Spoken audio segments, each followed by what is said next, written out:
कि महारानी अपने पिता के घर पहुंची थी और जब अपने पति का स्थान नहीं देखा तो उसी समय यज्ञ में अपनी आहुति दे दी थी।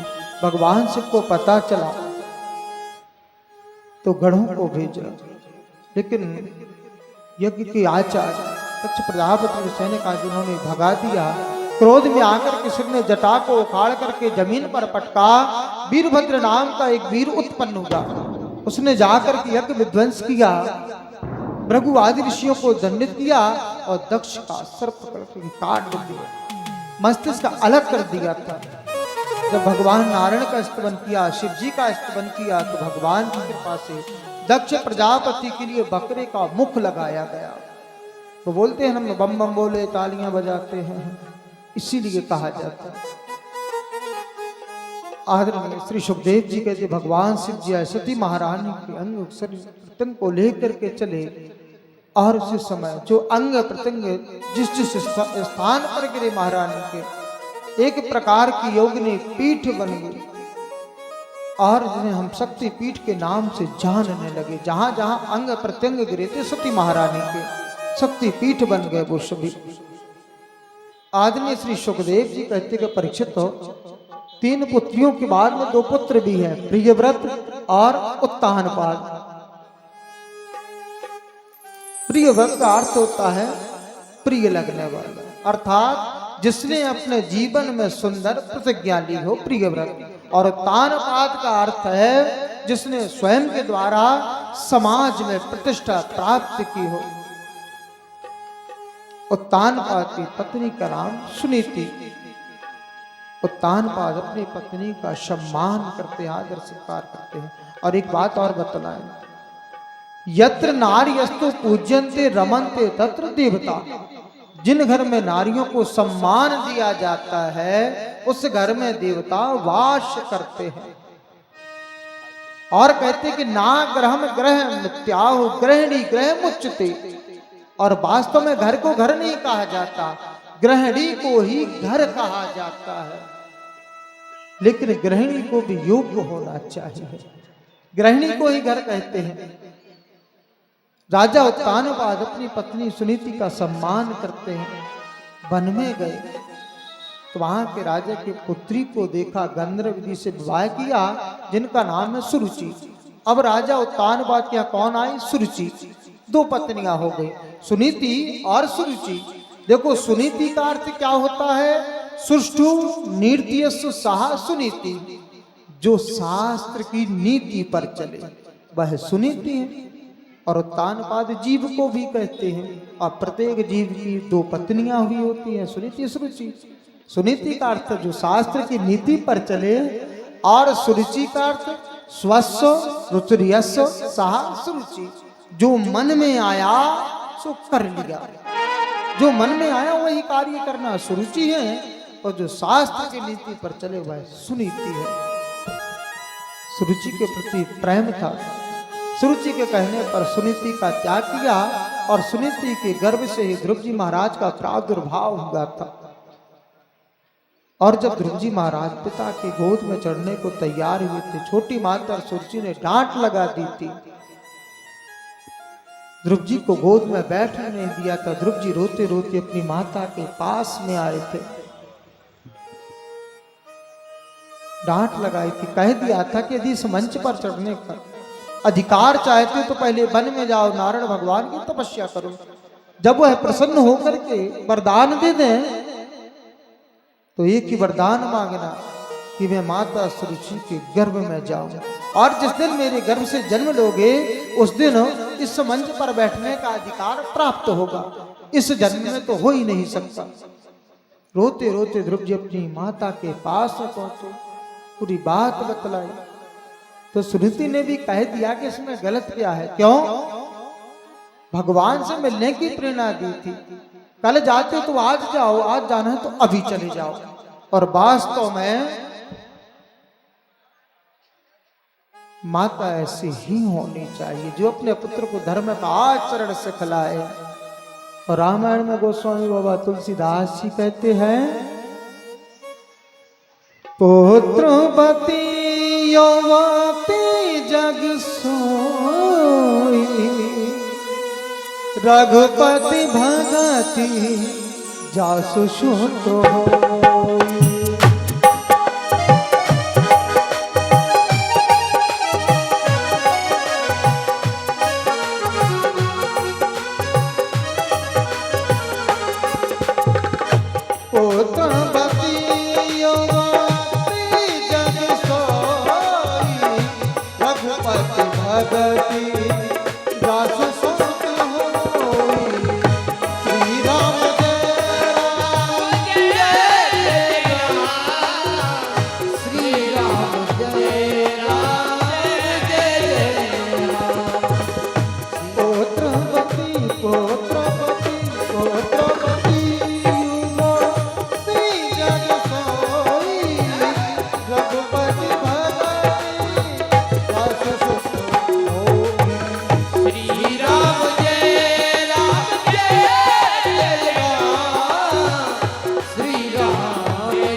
वही मां पुत्रवती कहलाने के योग्य है जिसका पुत्र भगवान के चरण का सेवक बन जाए।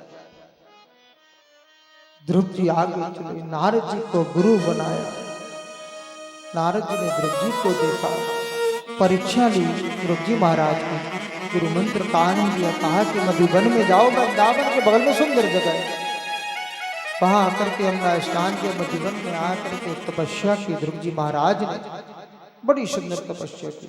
एक बार से ध्रुव जी महाराज करे होकर के भगवान के नाम का जाप करके, और जब तपस्या से भगवान नारायण प्रसन्न हो गए, दर्शन दिए, चतुर्भुज रूप में दर्शन दिए। ध्रुव जी से वरदान मांगने के लिए कहा प्रभु ने। ध्रुव जी ने कहा कि प्रभु कोई वरदान नहीं चाहिए, वरदान देना ही तो इतना ही दे दो कि आपकी भक्ति उत्तर उत्तर हृदय में बढ़ती रहे। भगवान ने कहा वो तो तुम्हें पहले ही प्राप्त है, पहले जिसके लिए वन में आने का जो आपका मुख्य कारण था, आप जाइए राज्य को भोग, तत्पश्चात में हमारे धाम को चले आना। ध्रुव जी के आने की सूचना उत्तानपाद कर ली, हाथी घोड़े रथ भेजे, लेकिन ध्रुव जी ने मना कर दिया। वैराग्य उत्तानपाद के हृदय में आया, यह देख करके उत्तानपाद वन में गए। ध्रुव जी को राजगद्दी पर बैठाया गया। बहुत समय तक ध्रुव जी ने राज्य को भोगा, और भगवान के धाम से सुंदर विमान आया, पार्षद बैठे, जैसे भगवान के धाम को जाने लगे, विमान में चढ़ने को आरूढ़ हुए तो मृत्यु देवी आ गई। मृत्यु देवी ने कहा कि आपको जहां भी जाना, चाहे स्वर्ग जाओ, चाहे वैकुंठ जाओ, कहीं भी जाओ, पहले मुझे स्वीकार करो। ध्रुव जी ने कहा आप कौन है? बोले हमारा नाम मृत्यु है, मैं संसार की मालिक नहीं, पहले मुझे स्वीकार करो। भगवान के पार्षद ने सारा कर दिया कि इनको बोलो कि जरा सिर को नीचा करें। मृत्यु देवी ने अपने सिर को झुकाया, ध्रुव जी ने मृत्यु के सर पर अपना चरण रखा, विमान पर आरूढ़ हो गए। ध्रुव जी महाराज ने मृत्यु पर विजय प्राप्त की, और भगवान नारायण ने उत्तर दिशा में ध्रुव जी महाराज को अटल पदवी प्रदान की, जो आज हम सभी ब्राह्मण विवाह के समय में ध्रुव दर्शन कराते हैं कि ध्रुव जी महाराज इस विवाह के साक्षी हैं। उत्तर दिशा में अटल पदवी प्रदान की, और भगवान का नाम जप हमें इस भवसागर से पार करने वाला है। भगवान के नाम को कैसे दी जाए? अजामिल ने तो अपने पुत्र नारायण नाम रख दिया था, 10वें पुत्र का नाम नारायण रखा था, वैश्या के संग हुआ था। और देखो ये भी बात सत्य है, व्यक्ति के बिगड़ने के दो साधन, कौन से? दो जगह से व्यक्ति बिगड़ता है। काम जो है दो स्थानों से हृदय में व्यक्ति के प्रवेश कर जाता है, व्यक्ति बिगड़ जाता है। सर्वप्रथम आंखों से, यदि आंखों से हम गंदा दृश्य देखेंगे तो काम आंखों से होकर हृदय में प्रवेश कर जाता है, और कानों से विचित्र गंदा नृत्य संगीत सुनेंगे तो काम कानों से होकर के हृदय में प्रवेश कर जाता है। और अजामिल तो ब्राह्मण थे, कर्मकांडी थे, लेकिन फिर भी किसी वैश्या को संग करते देख लिया था, पुरुष से काम हृदय में प्रवेश हो गया था। वैश्या को अपने घर लाए, अपनी पत्नी को बाहर निकाल दिया था। उसके संग से 9 पुत्र हुए थे, 10वां पुत्र जो हुआ तो संतों की कृपा हुई, संतों की मंडली पहुंची थी उनके यहाँ, उनके बतलाए हुए उपदेश के अनुसार 10वें पुत्र का नाम नारायण रखा था। और जब अंतिम समय में जाने लगा था, मृत्यु का समय आया था अजामिल का, तो यम के दूत लेने को आए थे। तो देखो यहां एक अच्छी बात होती, क्या जब अंतिम समय आता है तो व्यक्ति यदि हाय हाय करके चिल्लाता है, डकराता है, तो समझ लेना चाहिए कि उनके दूत आए हैं लेने को। और जिस व्यक्ति के प्राणों का पता ही ना चले तो समझ लेना चाहिए कि भगवान के लोक में गया है, भगवान के लोक में चला जाता है वो व्यक्ति, ये समझ लेना चाहिए। यम के दूत आए थे, अजामिल चिल्लाने लगा था। कुछ दूरी पर नारायण वही पुत्र खेल रहा था, तो चिल्लाया कि बेटा नारायण बचाओ।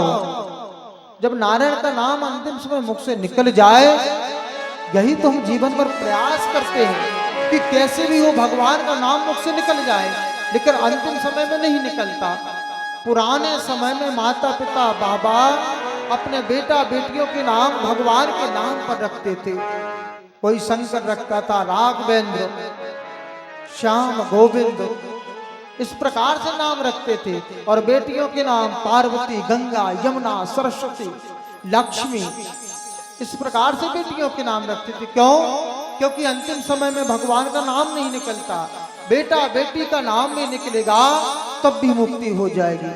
लेकिन आजकल फैशन परस्त माता पिता टिंकू पिंकू डिंकू टिंकू चिंकू मिंकू डिंकी पिंकी रिंकी मिंकी, बताओ अब विचार करो, अंतिम समय में ये नाम निकलेंगे मुंह से तो क्या मुक्ति होगी?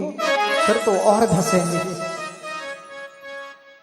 भगवान के नाम से विमान आए थे, भगवान के पार्षद आए थे, अजामिल को छुड़ाया था। यम के दूतों ने कहा कि अरे ये तो पापी है, आप इसे क्यों छुड़ा रहे? यम के दूतों ने कहा कि सुना नहीं, इसने हमारे प्रभु के नाम को गाया है।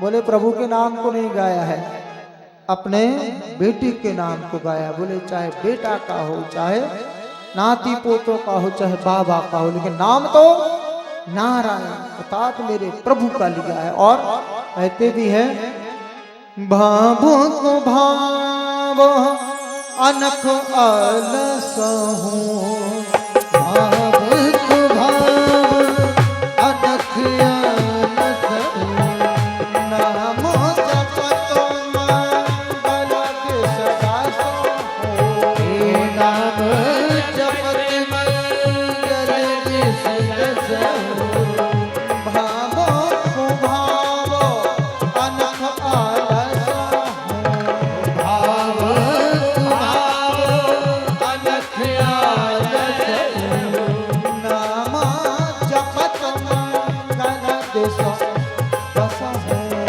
नाम जपत मंगल के सदा सोहु। ओ श्री राम जय जय जय राम, ओ श्री राम जय राम जय जय राम, सीता राम जय राधे श्याम, ओ सीता राम जय राधे श्याम, राम सिया राम जय राम सीता राम, राम सिया राम जय राम सीता राम, राम सीता राम सिया राम जय राम, राम सिया राम सिया राम सिया राम, श्याम राधे श्याम राधे श्याम राधे श्याम, श्याम राधे श्याम राधे श्याम राधे श्याम, राधे श्याम राधे श्याम राधे श्याम राधे श्याम, श्याम राधे श्याम राधे श्याम राधे श्याम, राम सिया राम जय राम सिया राम जय राम सिया राम जय राम सिया राम, राम सिया राम सिया राम सिया राम, राम सिया राम सिया राम सिया राम, श्याम राधे श्याम राधे श्याम राधे श्याम, श्याम राधे श्याम राधे श्याम राधे श्याम, श्याम राधे श्याम राधे श्याम राधे श्याम, श्याम राधे श्याम राधे श्याम राधे श्याम, राम सिया राम जय राम सिया राम, सिया राम जय राम सिया राम, श्याम राधे श्याम राधे श्याम राधे श्याम, राम राधे श्याम राधे श्याम राधे श्याम, राम सिया राम जय राम सिया राम, राम सिया राम सिया राम सिया राम, श्याम राधे श्याम राधे श्याम राधे श्याम, श्याम राधे श्याम राधे श्याम राधे श्याम, राम सिया राम जय राम सिया राम जय राम सिया राम, राम सिया राम जय राम सिया राम, श्याम राधे श्याम राधे श्याम राधे श्याम, श्याम राधे श्याम राधे श्याम राधे श्याम,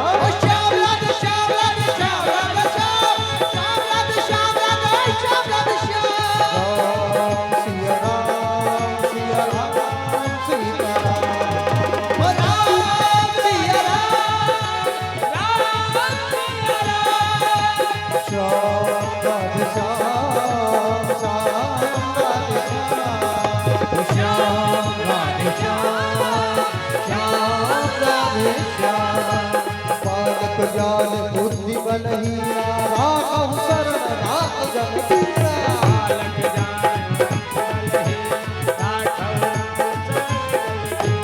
बालक ज्ञान बुद्धि बलहीना राघव शरण नाथ जग पीरा